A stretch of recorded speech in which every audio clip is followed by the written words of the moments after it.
جیسا کہ ہم سب جانتے ہیں کہ پریم چند کو ہم لوگ اپنی اسکول کی زندگی سے پڑھتے آئے ہیں.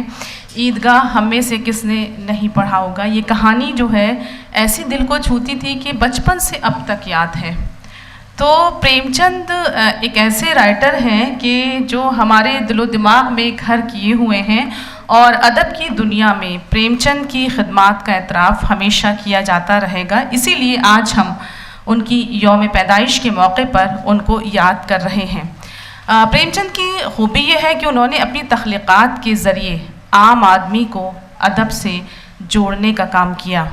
انہوں نے اردو ہندی کہانی اور ناول کو نیا موڑ دیا. انہوں نے عام آدمی کو اپنی کہانیوں اور ناولوں کا موضوع بنایا.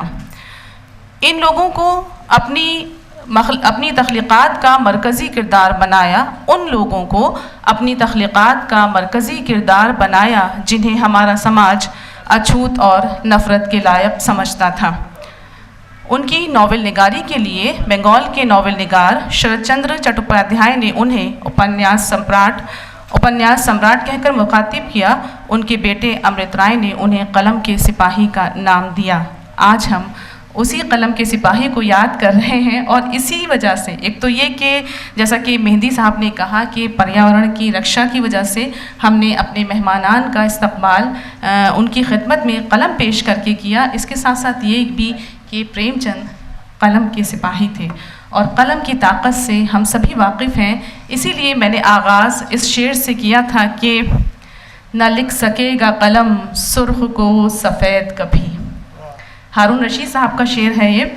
نہ لکھ سکے گا قلم سرخ کو سفید کبھی، سوال لفظ و معنی کی حرمتوں کا ہے. تو یہ طاقت ہے ہم سب کی یہ قلم. اسی لیے سر نے یہ کہا کہ ہم قلم کو ہی آگے بڑھائیں گے کیونکہ یہ سب وہ لوگ ہیں کہ جنہوں نے قلم کے ذریعے سے بہت بڑی ادبی خدمات انجام دی ہیں. ہم خوش نصیب ہیں کہ آج یہ سب لوگ ہمارے ساتھ ہیں.